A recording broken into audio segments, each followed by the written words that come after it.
Quand les chefs du palais s'inclinent devant leur ego, les fidèles se tiennent debout. Voici Daniel, favorisé, courageux étranger. Exilé mais excellent, Daniel s'élève à Babylone.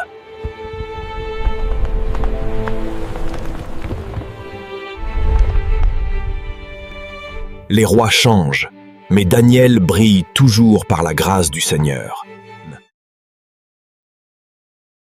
Parmi ces rois, il y eut Nebuchadnezzar, Belchazar et Darius. L'histoire du jour se concentre sur le miracle de la fosse aux lions, mais n'est qu'une partie de l'histoire de Daniel.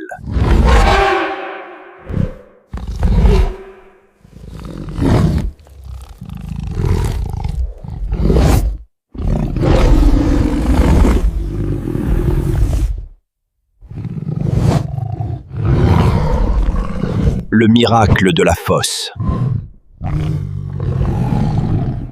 Daniel était un étranger, mais c'est lui qui était promu, applaudi par le roi, un ennemi pour les autres. Daniel était parmi les chefs, mais les surpassait, car il avait en lui un esprit supérieur. Il nous empêche d'être promus. Les chefs et satrapes cherchèrent une occasion d'accuser Daniel, mais ils ne purent trouver, car il était fidèle. Ainsi, la jalousie tente un piège contre Daniel. Il prépare un piège, interdire la prière, armer l'orgueil. Que le roi Darius vive éternellement. Les chefs étaient d'avis de publier un édit royal où il est interdit d'adresser des prières à un autre dieu que le roi. Et quiconque ferait le contraire de l'édit royal serait jeté dans la fosse aux lions.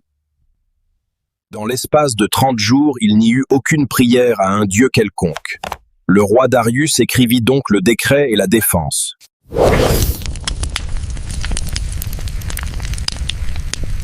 Accordé. Loi signée. Les lions ronronnent en attente. Ce décret royal ne change rien à ma foi pour mon Dieu.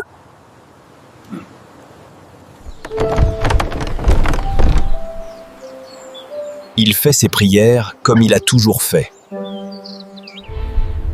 Daniel sut que le décret était écrit, il priait et il louait son Dieu. 3 fois le jour, comme il le faisait auparavant, les fenêtres ouvertes. Les hommes trouvèrent Daniel, qui priait et invoquait son Dieu.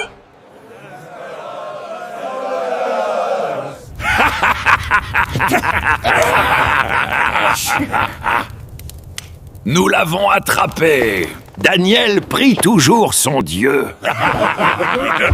Les hommes se présentèrent devant le roi pour le questionner sur la défense royale. Les preuves se sont précipitées vers le palais.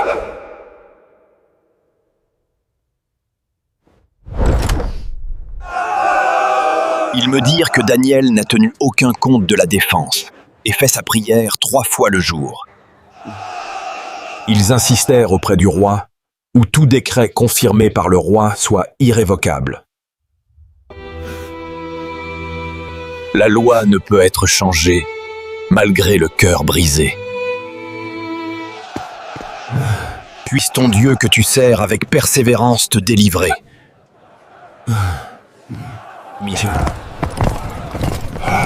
Le roi donna l'ordre qu'on amène Daniel et qu'on le jette dans la fosse aux lions.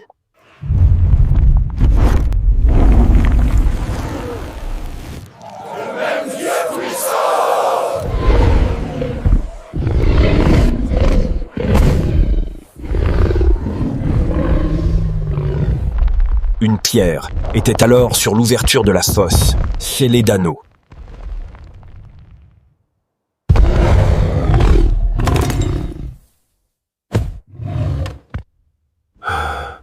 Le roi passa la nuit à jeun, aucune concubine, et ne put se livrer au sommeil. Il n'y a que l'obscurité, puis le silence griffe sur le calcaire. Les lions grondent dans l'entourage, alors que la poussière tourbillonne. Daniel courageux dit à Dieu, « Envoie-moi des anges, Éternel des armées. » Je ne crains rien, car mon Dieu est avec moi. Il adore son Dieu quand la plupart des gens crient.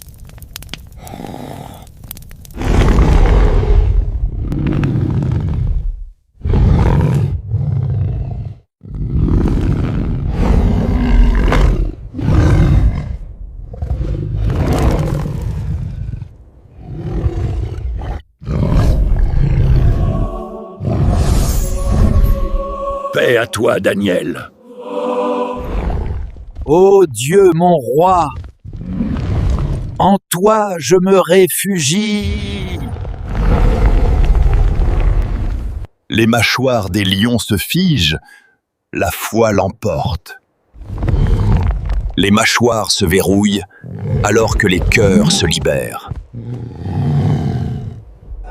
À l'extérieur, le tribunal fait défiler des messages de haine toute la nuit.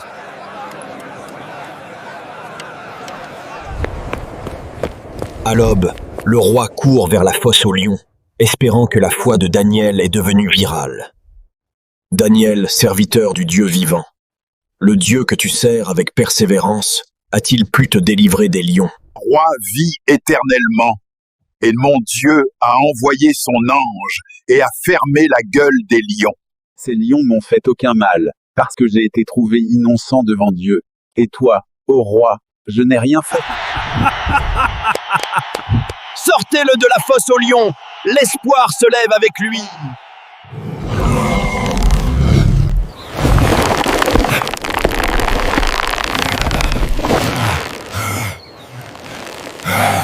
Daniel fut retiré de la fosse, et on ne trouva sur lui aucune blessure, parce qu'il avait eu confiance en Dieu. Les comploteurs paniquent, tout se retourne contre eux. La justice rugit plus fort que les lions.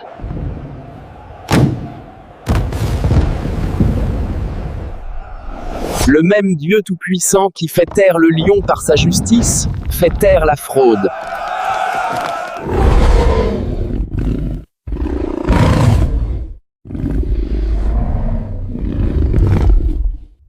Le roi Darius ordonne que les hommes qui avaient accusé Daniel fussent amenés et jetés dans la fosse aux lions. Que la paix vous soit donnée avec abondance. J'ordonne que dans toute l'étendue de mon royaume, on ait de la crainte et de la frayeur pour le Dieu de Daniel.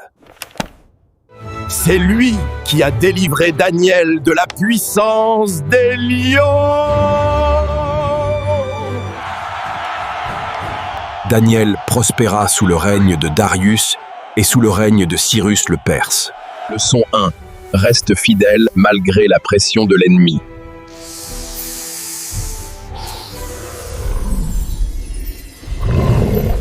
Leçon 2.